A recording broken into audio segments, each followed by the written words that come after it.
आज उसकी कंटिन्यूशन करते हैं। आपके पास स्क्रीन शेयर हो रही है इस वक्त? यस जी सर। आजिम, यस सर, हो रही है। ठीक है। बहुत इम्तियाज, ठीक है ठीक है। चलें दोबारा कैलकुलेट करते हैं। इसमें थोड़ी सी और again selection of hydro dam के ऊपर है। अब जो न्यूमेरिकल हम करेंगे वो for the Pelton wheel perform करेंगे, ठीक है। वो वी हैव एक्सरसाइज नंबर 3। इसमें है हमारे पास जो गिवन है उस वक्त हमारे पास जो हेड की हाइट है that is 110 metre, okay, and water speed is given 45 metre per second. तो इस वक्त जो हमारे पास टरबाइन की पावर है that is about 200 metre 200 megawatt, alright. तो इसमें हमने कैलकुलेट ये करना है कि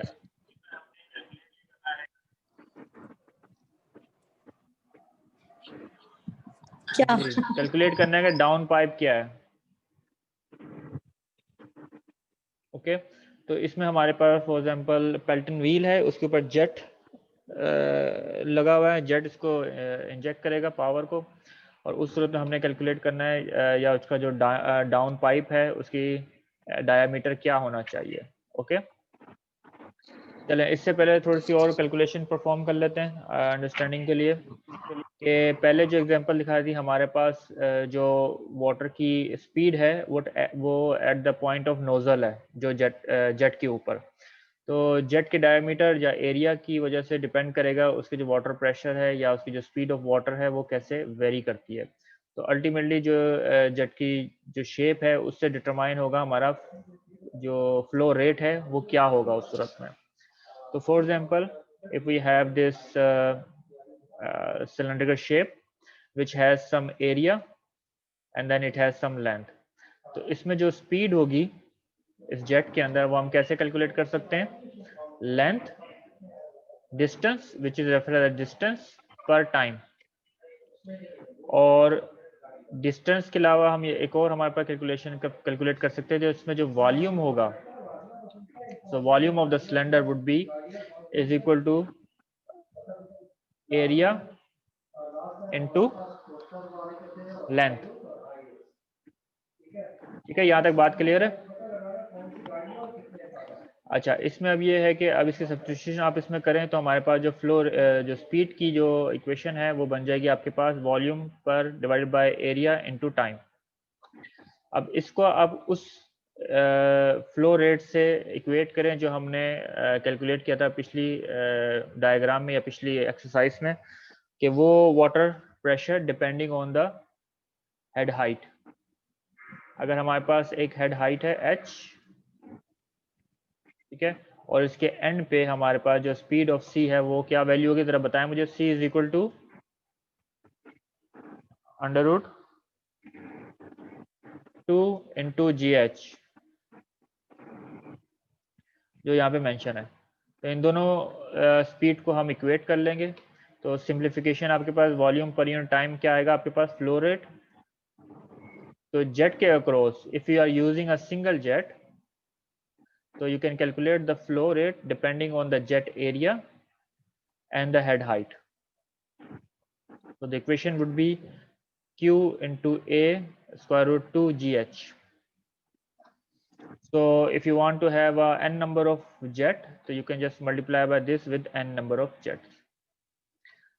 Using this flow rate we can calculate the power, input power which is applied on the turbine. तो जेट की वजह से जो पावर जो होगी इनपुट पावर होगी तो वो आपके पास simple rho G, this is Q H, जो क्यू ये वो वाला है जो पेल्टन व्हील के ऊपर जो जेट के ऊपर से इजेक्ट हो रहा है। तो इसको हम सिंप्लीफाई कर लें इक्वेशंस को। अगेन जो सिंप्लीफिकेशन है यहाँ पे, तो in the form of area और हेड आपके पास वैल्यू क्या आ जाएगी? तकरीबन 45, the unit would be power का यूनिट आपके पास किलोवाट है, 45 into area into square root of H head, ठीक है। यहाँ पे कोई कंफ्यूजन है तो बताइए।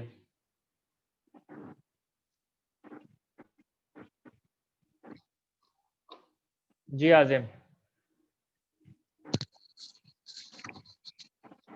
सही है सर ये। ठीक है, तो let's back to the calculation. तो अब मुझे बताएं, इस न्यूमेरिकल को हम सॉल्व करेंगे तो किस तरीके से कैलकुलेट करेंगे?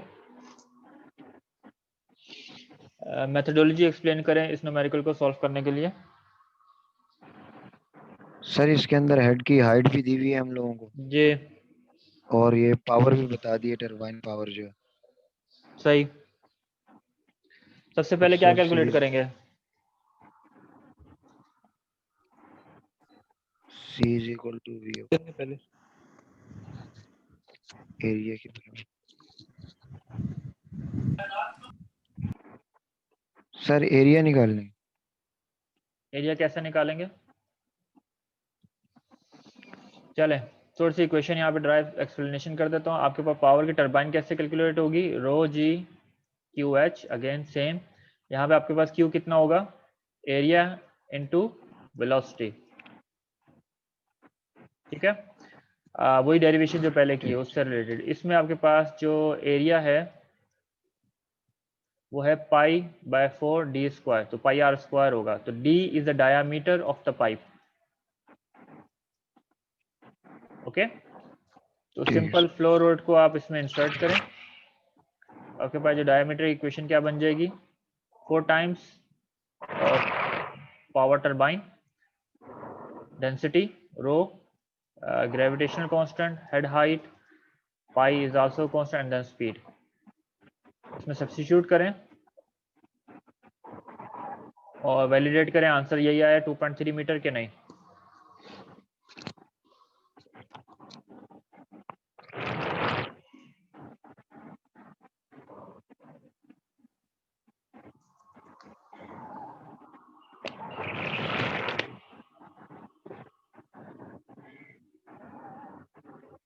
Q इज इक्वल टू ए सी आपको क्लियर है कि नहीं? ये कैसे आया?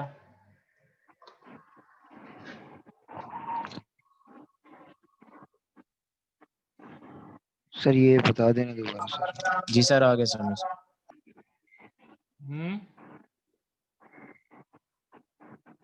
ये भी डेरिवेशन की ना पीछे? जी सर √2g है जो हमारे पास सी की इक्वेशन।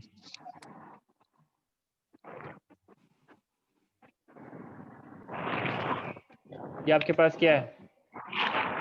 सी के बराबर। This is C. ठीक है, तो Q into A, Q is equal to A into C. ठीक है, सही है सर। तो इस न्यूमेरिकल में हमारे पास जो डायामीटर है पाइप का diameter, that should be equal to 2.3 metre. चलें, अनदर एक्सरसाइज है, ये आप लोग कैलकुलेट करें। आपके पास दो केसेस हैं, इसमें आपने कंपेयर करना है। सिंपल कैलकुलेशन है, कुछ ज़्यादा डिफिकल्ट नहीं है। कैलकुलेट करने के दोनों केसेस में आपके पास जो पावर है, पावर ऑफ टरबाइन, वो कितनी अवेलेबल है। जी फहद इम्तियाज़, आप मुझे ज़रा केस ए का कैलकुलेशन करके बताएं फ़ौरन। और जो केस बी है, केस 2 जिसे आप कह लें, उसका आंसर मुझे ये उसाफ अली खान साहब बताएं।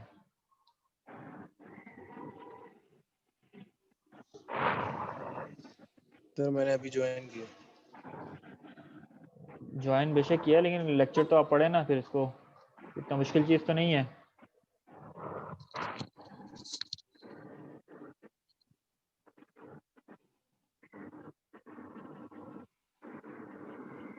जी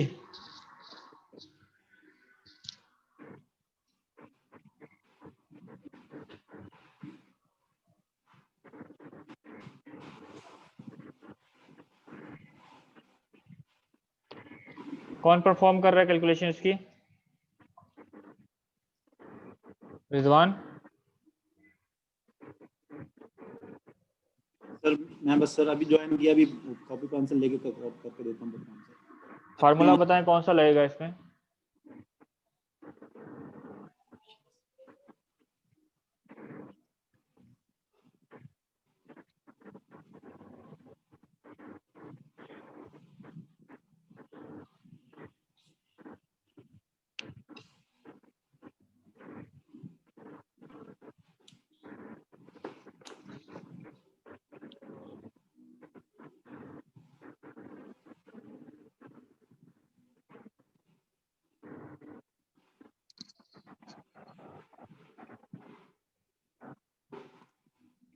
जी मिस नताशा आप बताएं।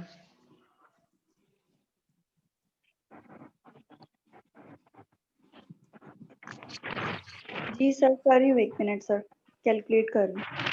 जी जी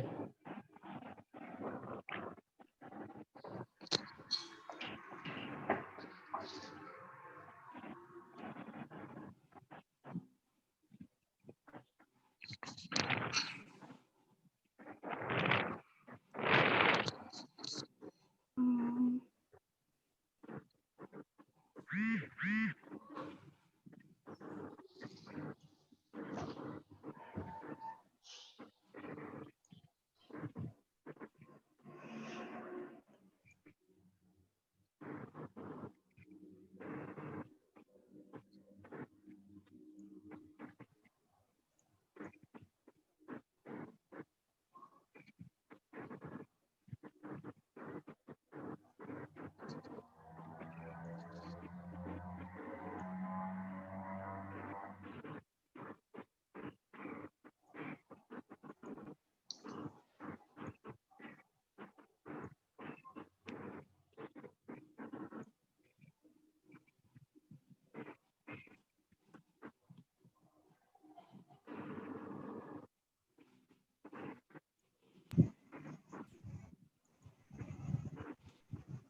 सर गीगावाट में आ रही है केस 1 की।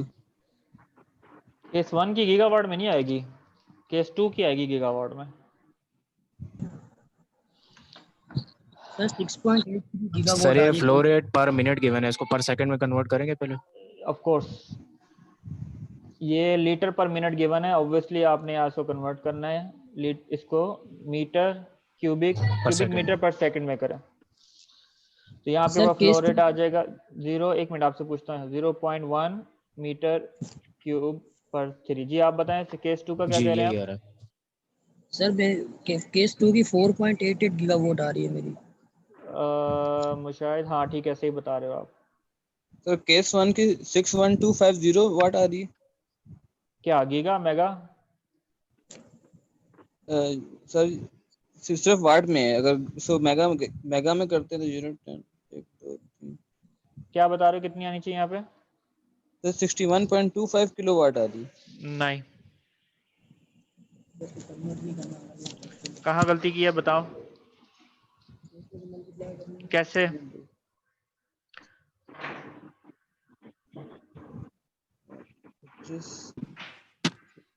इसमें क्या क्या फैक्टर, इक्वेशन क्या क्या किया, इक्वेशन बताएं।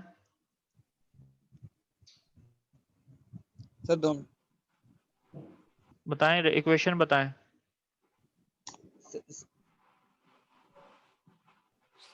सर रोली अप्लाई किया, क्या नाम है ये, efficiency of electrical rho G Q H वगैरह। एफिशिएंसी भी आएगी जी, यही होगी। इसका आंसर तकरीबन आपके पास आ रहा है 2.035 किलोवाट। 2.053 किलोवाट। 2.05 कह रहे थे आप, क्या कह रहे थे आप? 2 नहीं, आप 6 में बता रहे थे मुझे। Yes sir. तो ये 2.035 किलोवाट आएगी। ओके, ये यहाँ पे आपके 2.03 पास 6000 मीटर क्यूबिक पर सेकंड, यहाँ सिर्फ यूनिट का चेंज है।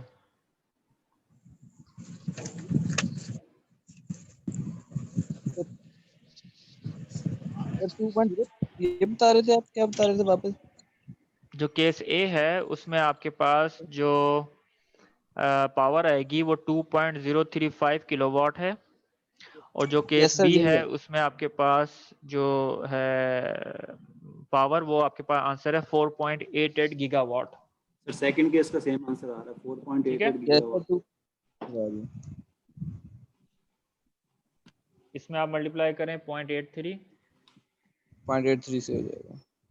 दोनों में 0.83 आएगा। ठीक है, 0.83 multiply by 1000 9.81 9.81 multiply by 25 0.01। 0.01।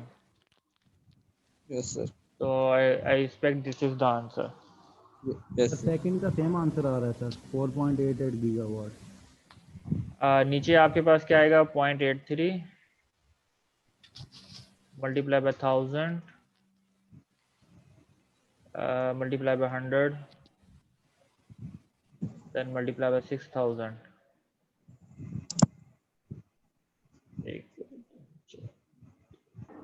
and then multiply by 9.81.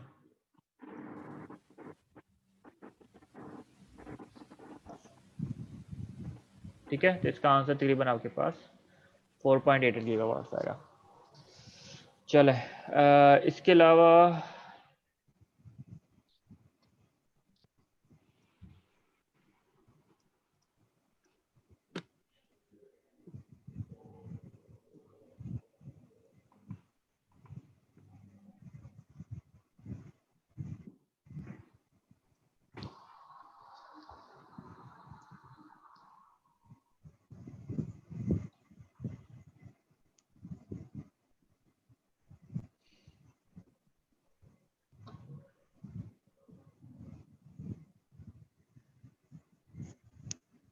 चलें एक एक्सरसाइज और है, फिर इसके बाद एक आपको थोड़ी सी डेरिवेशन दिखानी है। This is another exercise.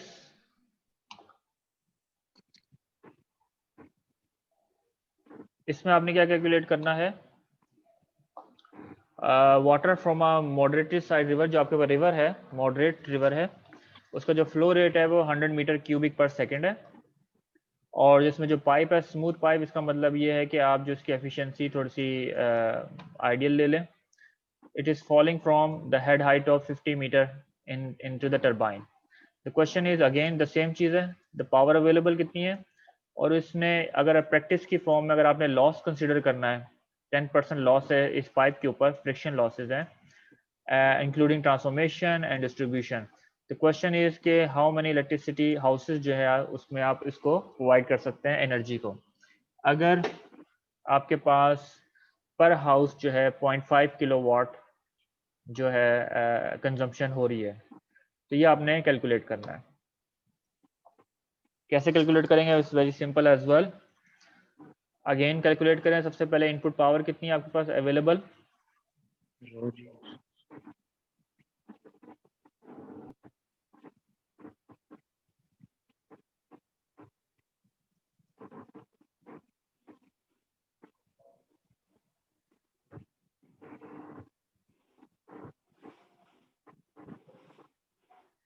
ये केस ए में आएगी और केस बी में आप जो है लॉसेज कंसीडर करेंगे, ठीक है।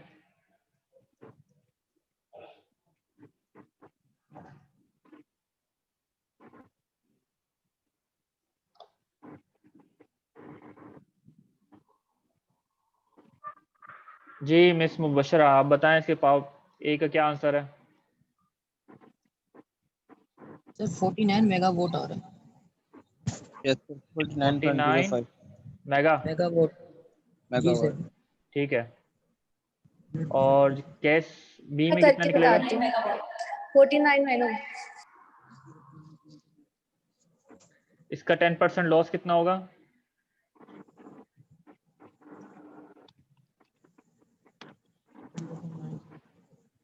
सर 10%। इसका 10% लॉस 4.9 मेगा, दोनों को माइनस कर देंगे, 49 माइनस 4.9, ठीक है। और पर हाउसेस अगर आपने नंबर ऑफ हाउसेस कैसे निकालेंगे,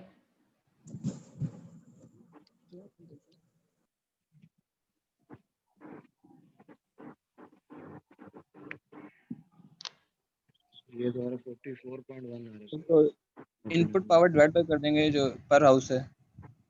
इसको डिवाइड करेंगे क्या, किससे 0.5 डिवाइड करेंगे, मुझे नंबर बताओ, न्यूमिनेटर में क्या लिखूं, 0.5 इनपुट, यहाँ 0.5, नो सर, नहीं सर 0.5 नीचे होगा। 0.5 नीचे होगा, ऊपर जो इनपुट पावर आएगी क्या वैल्यू आएगी वो, 44.1 44.1 4.1। ये वाली वैल्यू आएगी, ठीक है, लॉसेस के साथ। सही है।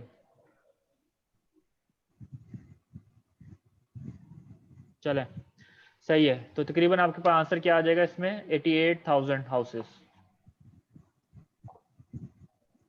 सो आपके पास जो टोटल इनपुट पावर अवेलेबल है 49 megawatt, that's correct, and then you have a 10% of it divided by the per house is 0.5 kilowatt and then you will have total 88,000 houses, जो normally आपके पास जो है population को 2 लाख population को support करती है.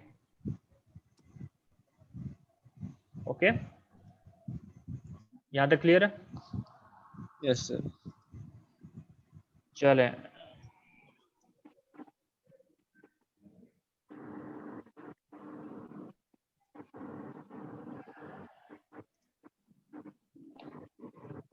इस वक्त आपको बुक शेयर हो रही है कि नहीं? No sir. सर ये एक्सरसाइज आ रही है बस. आ रही है, बुक आ रही है? No sir. सर ये स्लाइड्स चल रही हैं सर, बुक नहीं आई अभी. पीडीएफ आ जानी चाहिए. नहीं आई सर. सर अभी नहीं आ रही सर. आप बताएं. आ गई आ गई. अब आ गई सर.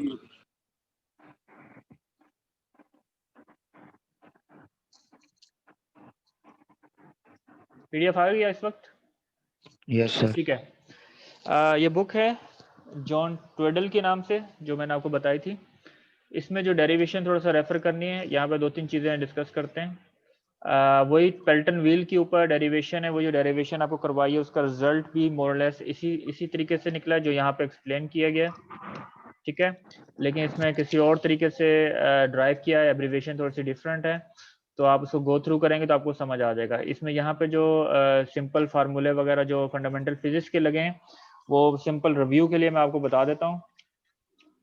जो फोर्स का फार्मूला होगा, ठीक है, that would be mass into acceleration. ठीक है, मास इस्तेमाल होगा density into volume.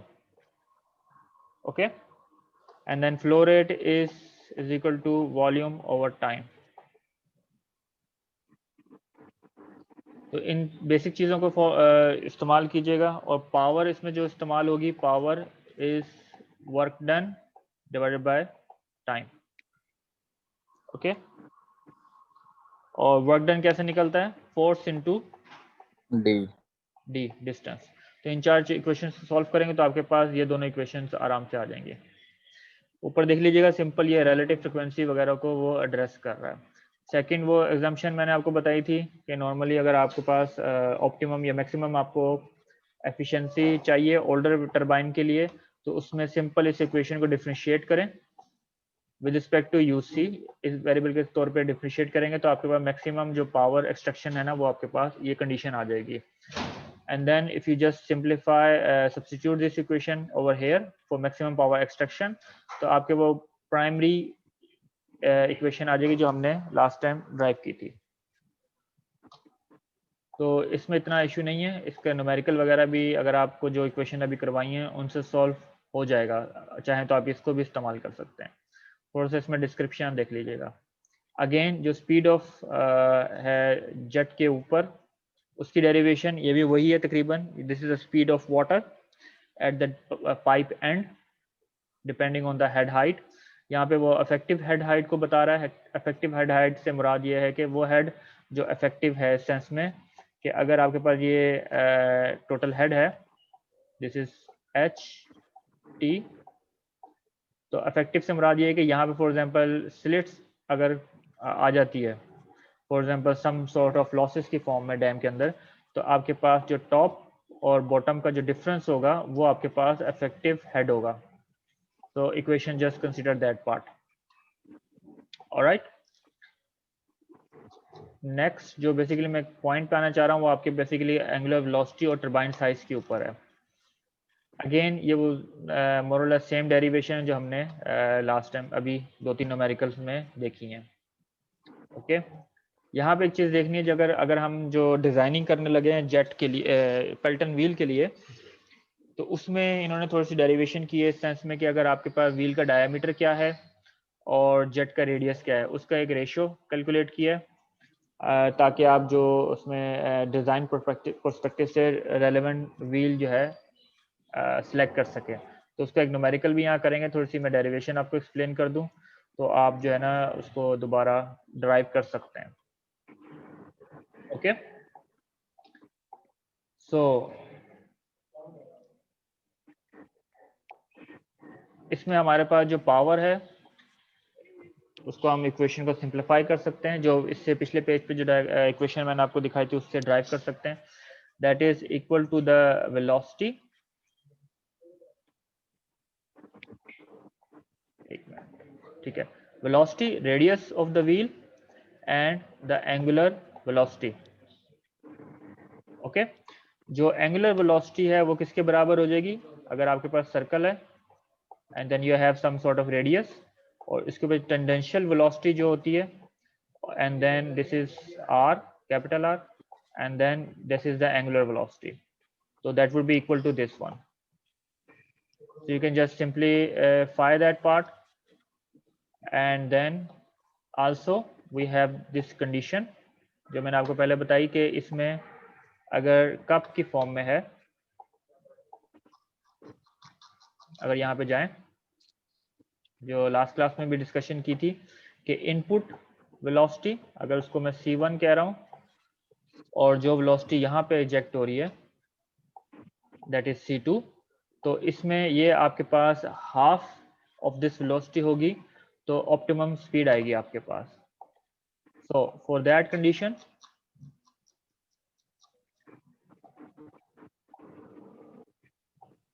we can calculate the equation for the radius of the wheel. इस इक्वेशन के जरिए हमारे पास depending on the head height and angular velocity जो भी हमें चाहिए उसके मुताबिक हम desired radius of the wheel calculate कर सकते हैं। ठीक है, लेटर ऑन यहाँ पे फर्दर डेरिवेशन की गई है। अगर एरिया सेम अगर कैलकुलेट करें, this is the area of the jet, ठीक है, यहाँ पे जो वाटर है this is the jet length, and then here is the area. उसके ऊपर सब्स्टिट्यूशन हुई है इक्वेशन 613 जो ऊपर ड्राइव की गई है, सिंपल ये वाली इक्वेशन। ये इक्वेशन वही है जो मैंने आज आपको दिखाई है पेल्टन व्हील की फ्लो रेट के थ्रू कैलकुलेट करने के लिए। वो क्या बताइए थी? 45 एरिया इनटू हेड, आगे 3/2 आएगी, हेड आएगा, ठीक है, √2 है शायद। Let me check.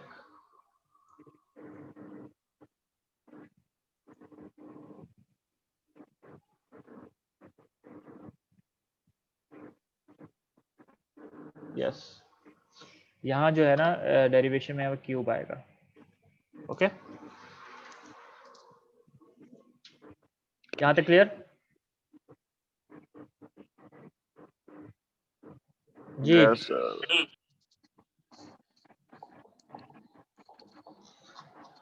Alright, later simple ये इक्वेशन ड्राइव हो सकती है from the above equation. Ultimately आपको जो मेन इक्वेशन चाहिए होती है that will be this one. इसमें ये रेशियो निकाला हुआ है कि आपका जो जेट का रेडियस है उसका compare to the radius of the wheel. तो उसमें जो एक फैक्टर है दिस वन,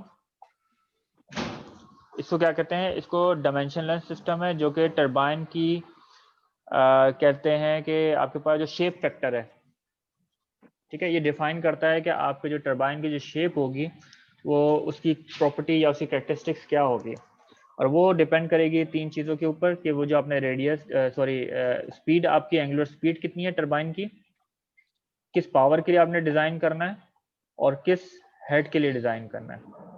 तो ये तीन चीज़ों के ऊपर वो डिपेंड करेगा कि आपके जो टरबाइन की शेप है वो क्या है। ओके,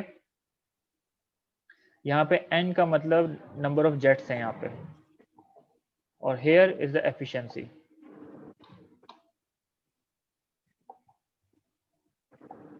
नाउ लेटर सिंप्लीफाई वही चीज़ यहाँ पे लिखी हुई है। इसका मतलब ये है कि अगेन अगर हमने कोई भी लेबोरेटरी एक्सपेरिमेंट परफॉर्म करना है या डिज़ाइन कर रहे हैं टरबाइन को, तो उसमें आप पहले जो इसकी जो कैरेक्टरिस्टिक होती है टरबाइन शेप की, किस फॉर्म में होगा, नॉन डायमेंशनल फैक्टर है कि नहीं है, तो उसके मुताबिक हम इसको स्केल अप या डिज़ाइन कर सकते हैं, सिलेक्शन कर सकते हैं उसकी।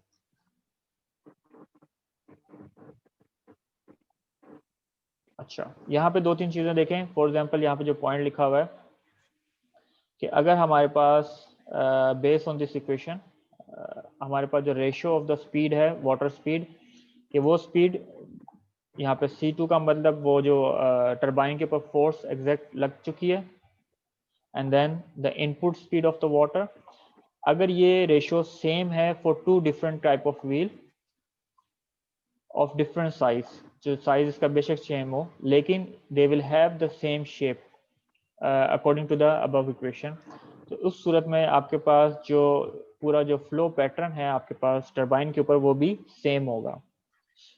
इसका मतलब क्या है कि आपके पास जो एफिशिएंसी है और जो शेप फैक्टर है इम्पल्स टरबाइन जो आपके पास पेल्टन टरबाइन है, that will be the same as well for both turbine के लिए। तो अगर आपने कभी कोई पेल्टन व्हील के लिए जो शेप सेलेक्ट करनी किसी पर्टिकुलर शेप के ऊपर, तो आपके पास दो क्राइटेरिया होगा सेलेक्ट करने का, कि सबसे पहले R/R रेशियो आप सेलेक्ट करेंगे और उसमें डिटरमाइन करेंगे कि नंबर ऑफ जेट्स जो है वो कितने होने चाहिए। ठीक है, अगर अभी हम न्यूमेरिकल करते हैं तो उससे आपको बात थोड़ी क्लियर हो जाएगी। फॉर एग्जांपल दिस एग्जांपल, यहाँ पे आपके पास जो प्रॉब्लम है उसमें आपने क्या करना है कि पेल्टन व्हील है लेकिन उसका सिंगल जेट है, ठीक है, और उस जेट पे जो आपके पास पावर रिक्वायर्ड है वो 160 किलोवाट है। Now the question is you have two location, either you want to use for 81 meter head or if you want to use that for 5 meter head. तो उस सूरत में आपने कैलकुलेट करना है एंगुलर स्पीड ऑफ दिस। तो first step आपके पास क्या होगा कि आप चूज कर सकते हो द रेशियो बिटवीन R/R। एक क्राइटेरिया आपके पास है कि आप उसको R/ जो रेडियस है उस सूरत में जो मेन व्हील है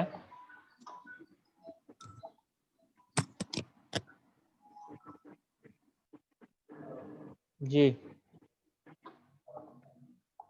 आपका जो मेन व्हील है उसका जो जेट का जो रेडियस है वो मेन व्हील के रेडियस से कितने परसेंट होगा। So here you assume either you can use 10, लेकिन जब आप 10 का फैक्टर इस्तेमाल करेंगे mainly this is a bit बिगर आपके पास रेडियस आएगा जेट के साइज का। ठीक है, तो उस सूरत में रिलेटिवली आप इसको स्मॉलर चूज कर सकते हैं। ओके, सो यहाँ पे हम ये अजम्पशन अज्यूम करते हैं कि रेडियस R जो व्हील का रेडियस है वो 12 टाइम्स मोर है जेट के रेडियस से। Consider the efficiency of 0.9। इस चीज को वैलिडेट करें कि आपके पास जो शेप फैक्टर है वो आपके पास 0.11 आता है कि नहीं आता। Use this equation, this one.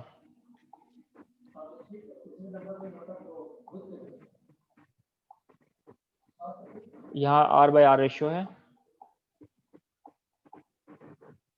Apply this equation और वैलिडेट करें कि आपके पास जो शेप फैक्टर है वो उसकी वैल्यू 0.11 है।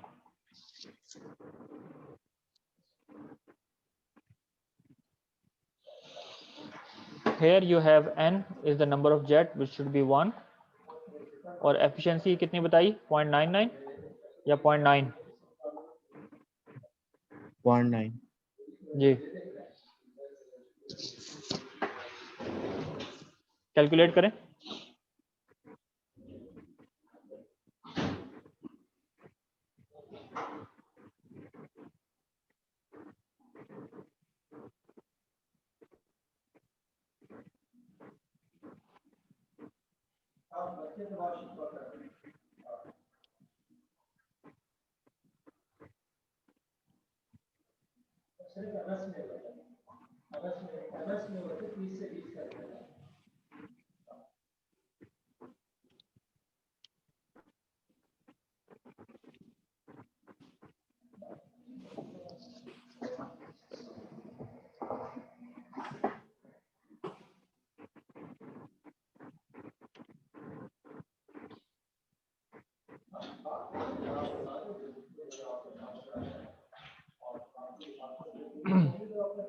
मुझे आपने ये भी कैलकुलेट करना है कि अगर आपके पास ये रेशियो 10 का है, मतलब R is equal to 10 times, इसको डिवाइड कर दें, उस सूरत में आपके पास शेप फैक्टर क्या आता है और इस सूरत में आपके पास शेप फैक्टर क्या आता है, तो डिफरेंस बताइएगा।